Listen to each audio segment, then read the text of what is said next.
Hello, everyone.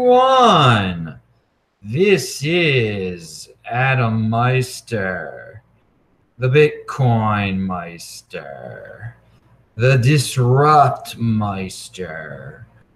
Welcome to the One Bitcoin Show. Today is August the 12th, 2018. Strong hand, deferral, gratification, unconfiscatable, offended by selling. Personal responsibility is a new counterculture. This is where the big boys play. Check out the links below. Everything I talk about is linked to below on my t-shirts and the Trezor, Ledger Nano, everything. Affiliate links. So we're jumping in. Yesterday was the event in downtown Los Angeles. And let me tell you, I'm gonna name some names here. There were many people in motion, excited about Bitcoin, excited about cryptocurrency. Some of them weren't Bitcoin dudes, but it was an exuberant crowd, and it was a pleasure meeting everyone, and a thrill that people wanted to come and meet me and talk to me in that kind of setting. It was really awesome. I want to give a special shout out to Chris from Bakersfield. Chris came down from Bakersfield. Bakersfield is 100 miles away from Los Angeles. It would be like me going up to Philadelphia if I lived in Baltimore, going up to Philadelphia for a crypto event. And you people in Baltimore should go up to Philadelphia for the crypto event next Saturday that I'm speaking at. CryptoCoinCon.com, link to below, discount code below. But Chris, I mean, that dude is in motion. He's a young guy. He wanted to talk and everything, and it was a privilege and just great to meet him. A dude who came, who's from Maryland originally, just like me, Tay. He was in the house. What's up, dude? And again, I was really inspired by some people. I mean, it was really flattering. There were people there that came and said, yeah, I've changed my health regime because of you. So that was some beyond Bitcoin people. And it's really awesome that people are getting healthier from watching this show. In their head, financially, physically, it's really cool. It's really cool to meet real people, and Los Angeles. I mean, they're cool dudes. They come from. Everybody was driving from far. There were some repeat people who I met at other events. Who you are, and of course there were people who couldn't make it. Just to give a shout out to Bob from Long Beach. He's a big fan. He's really disappointed that he couldn't make it. Bob, I understand that you have to work, dude. Keep on working. You're going to keep on earning that Bitcoin. Keep on rocking it in Long Beach. Snoop Dogg, Dr. Dre, Compton and Long Beach together. Now we're in trouble. Ain't nothing but. All right, so I used to like rap. Not anymore. Pound that like button when I was real young. All right. So also, of course, Gaston and Wendy put on this event. Really good job, guys. Gaston and Wendy's links are below if you want to check out who they are, because they're up to big things in Southern California, each in their own way. Gaston is see mi amigo. He is he's organizing all sorts of events here, and Wendy has more of an online presence, and she's very exuberant, very, very positive person, very positive. And she's a bigger crypto fan than her husband. Look at this. The women are eclipsing the husbands here in SoCal. What is up with that? Okay. So some more news about Southern California and Bitcoin, though, which is not actually good news. So that was some good news. Here's something that everyone can learn from. You can learn from all those dudes because they were all in motion. Really awesomeness. But a few of you might be familiar with Dave Scotese. Dave has been around Bitcoin longer than I have, definitely. I mean, when I got in to Bitcoin, I knew his name. And he's low-key. He's somewhere in Southern California. And he's been known. He got into some issues where he sold someone Bitcoin and they sent him a lot of cash in the mail and the government took it away. Well, Dave's got a new story out there. I'm on a mailing list of his, an old mailing list of his. I mean, like from 2013 or 14. And yeah, he went to make a deal with some dude that was going to sell him some Bitcoin. And Dave brought along like a chest of money, like a big container of money. And well, you can read the story below. You can also see the link the link below that when he was on my show, over a year ago now. Dave was on This Week at Bitcoin show. But yeah, he got his tire slashed and he went to a gas station. And then when he got out of the gas station, someone told him that someone had just stolen a box from his back of his car, and it had like lots of cash in it. Be really careful, people. And he knows he made a mistake. He knows he made a mistake. We've talked about, how Tone Bays, made his original transactions cash for Bitcoin, like in a back alley or whatever. Yeah, you got to be really careful. The cash for Bitcoin transactions. Do it in a bank.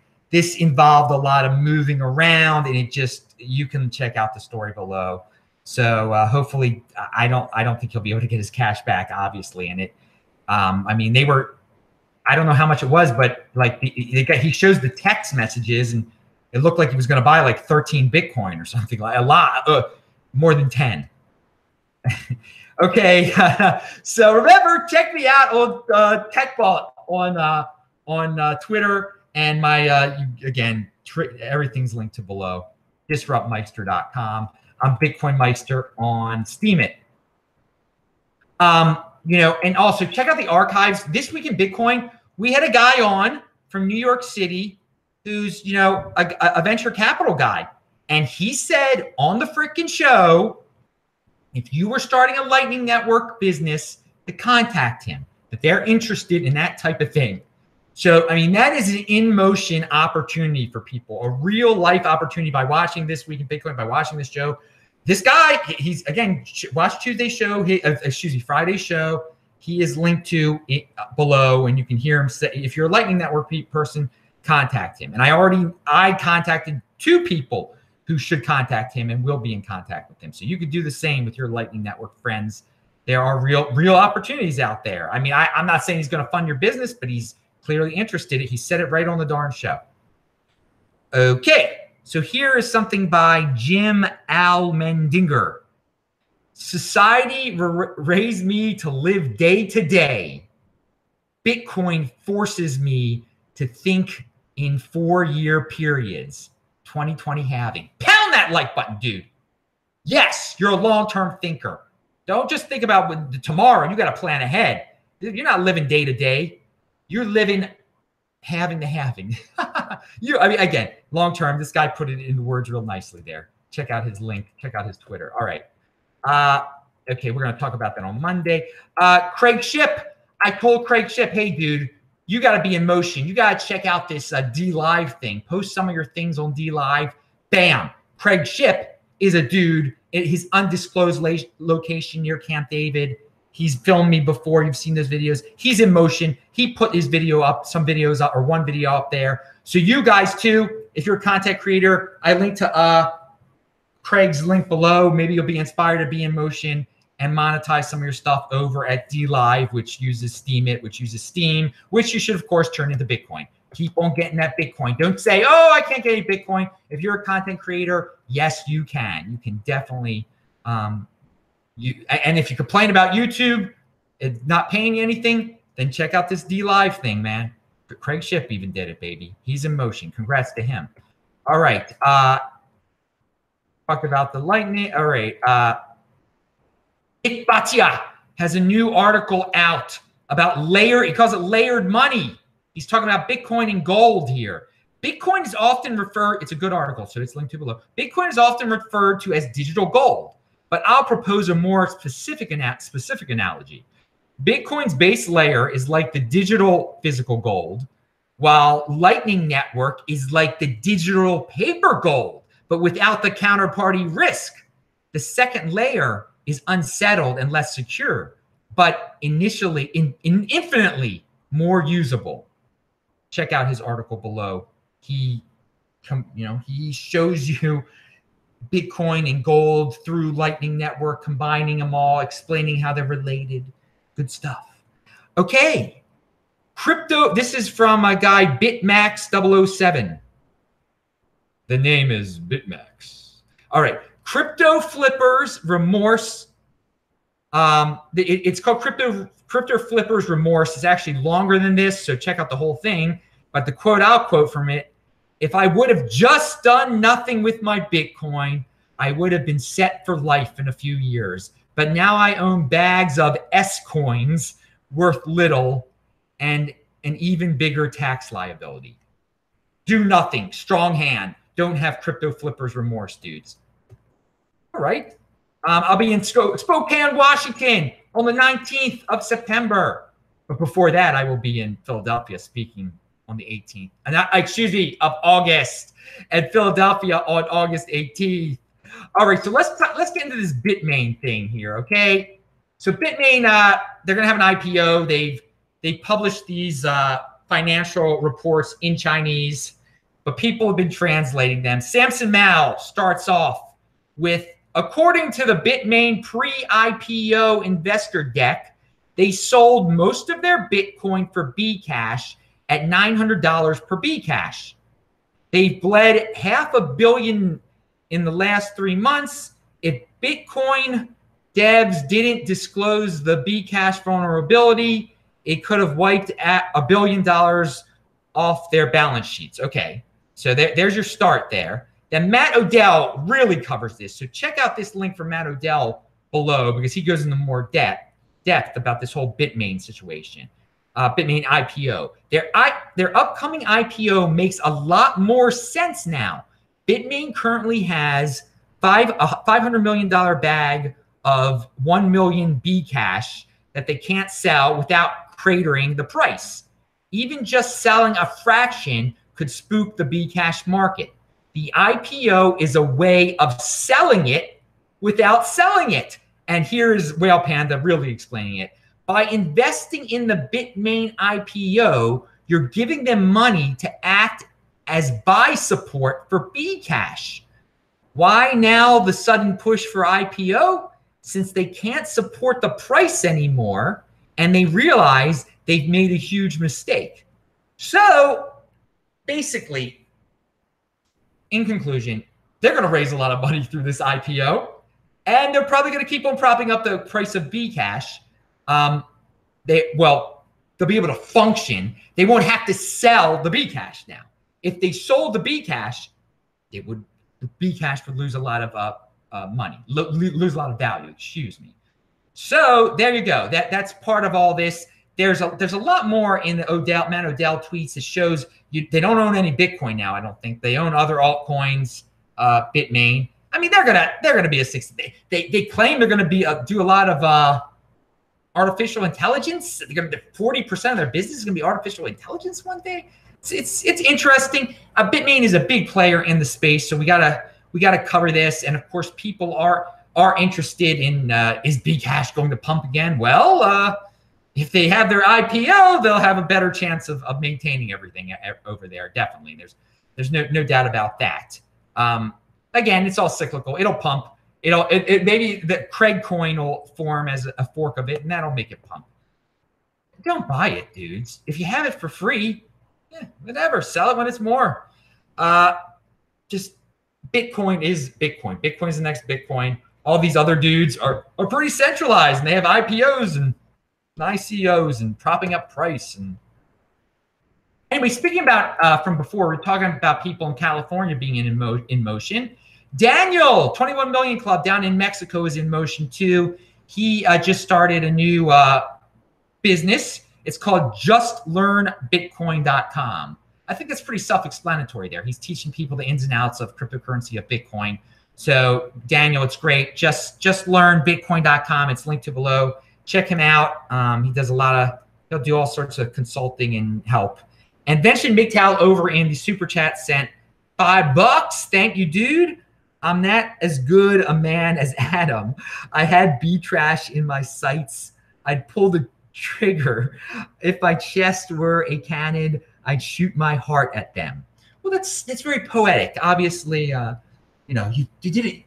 It's an allegory there. Very good, Vincent. I know you're not a fan of it at all. You're not a fan. There you go. I'm not. Hey, man, I'm not a pumper of the Bcash. But I'm not, I say they're dudes over there. Let them go their own way. let them go their own way. But again, we gotta, Bitmain is a player in the mining space, and they have to. It's newsworthy, to talk about this kind of thing. Okay, but thank you once again, Benjamin Mikhail, for your comment and your contribution to this channel that you support so well. And we love your channel too. I haven't got time to watch your latest video. It's a long one. It's about South Africa, actually, isn't it? And I'm about to talk about South Africa. What a coincidence. And we actually have a South African watching right now in the chat. So here's an article from 2007. It talks about the uncertainty, protecting your, what's it called here? What you need to know about moving your money and assets outside of South Africa. So even as early as September of 2017, people in South Africa know, I mean, they've known for a while, but even their mainstream media is publishing articles about, there's uncertainty. Maybe you should get your money out of here. But then it just talks about all these traditional methods of doing it. It doesn't mention Bitcoin. There's a lot of nonsense in it, mostly. And I'm just saying, dudes in South Africa, if it's now almost been a year since they started talking about this, you should be thinking about Bitcoin more and more. They could put, I don't know all the financial restrictions on getting value out of South Africa. Obviously, it's not like Zimbabwe where you can't get anything out of it, but it could become like that if the government decided, oh, now you can only send $10,000 out of South Africa if you're moving out of South Africa or something. And I don't even know the rules. The point is, if you get into Bitcoin now, there's not many restrictions on buying Bitcoin there right now. They might know you own a lot of Bitcoin, but that's great. That's fine. If in the end of the day, you got to get out of there all of a sudden, you'll just take it with you. And sure, they'll know that, hey, that dude fled their country with a lot of Bitcoin. They can't do anything. You can't flee your country with a lot of Rand if they're not letting you get the Rand out of the bank. All right. So again, this article warns people, but it didn't even talk about Bitcoin at all as a method of moving your money and assets outside of South Africa. And I think it's the best way of doing it. So I'm always thinking of my buddies in South Africa. And I hope to return to your beautiful country, beautiful, beautiful country soon enough. I mean, it won't be this year, but you never know when. This guy, Rafterman R, sent $2 in the super chat. Thank you, man. Should I stop DCA till I am fully out of debt? Was it daily dollar cost averaging until I'm fully out of debt? Yeah, I'd get out of debt first, man. You got to take care of your debt, and then get Bitcoin. You got to get rid of the debt, man. It's you just dig yourself a bigger and bigger hole. If you're dollar cost averaging anyway, you're delaying the dollar cost averaging a little bit more, a little longer. It's fine. You should get out of debt. This is not financial advice, but I mean, I'm a guy. I don't have any debt. I don't believe in debt at all, so I can't tell people they should be in debt. All right, but thank you very much, Rafterman R. What else do we have here? Oh yeah, finally. Well, first of all, yeah, I talked about all the events that are coming up, but and the last thing I want to talk about is I got an email reminding me about the Litecoin Summit presented by Litecoin Foundation on September 14th and 15th at the South San Francisco Conference Center. Now, first of all, part of the reasons I mentioned this is because I really enjoyed my time at the South San Francisco Conference Center when I spoke at an event there in January. It's a good venue. Had a good time. I met Christian there. That dude's in motion. But there were a lot of ICO people there too. But again, I mentioned this because the Litecoin Foundation is pumping Litecoin. This will the 14th and 15th of September. This is going to be their big mega event for Litecoin. You better believe. Again, this is going to pump. It probably will have some pumping effects. Not that I'm saying to buy Litecoin or anything like that. I'm just talking about top tier altcoins that are having events. This is a little strange. As I said before, I guess more and more will have this one day. But yeah, Charlie Lee will be there and some other big names will be there. Again, I'm not saying to go to it or anything like that. I'm just saying we should keep an eye on it. It's in a month. Let's see if it does things to the altcoin price. And it's just another lesson of the centralization of this type of thing. That these, well, they have a foundation, whatever. It's not, I shouldn't pick on it for being centralized because there's so many others that are so much more centralized. But I mean, maybe about the irrational exuberance of the altcoin market that can be created at any moment by some like random, I mean, by an event. It's just an event. It's just a gathering, but it'll excite some people, think it's the next best thing. Litecoin's going to go to the moon. Who knows? Anyway, it's not, but I'm just saying what you're going to hear in the upcoming weeks.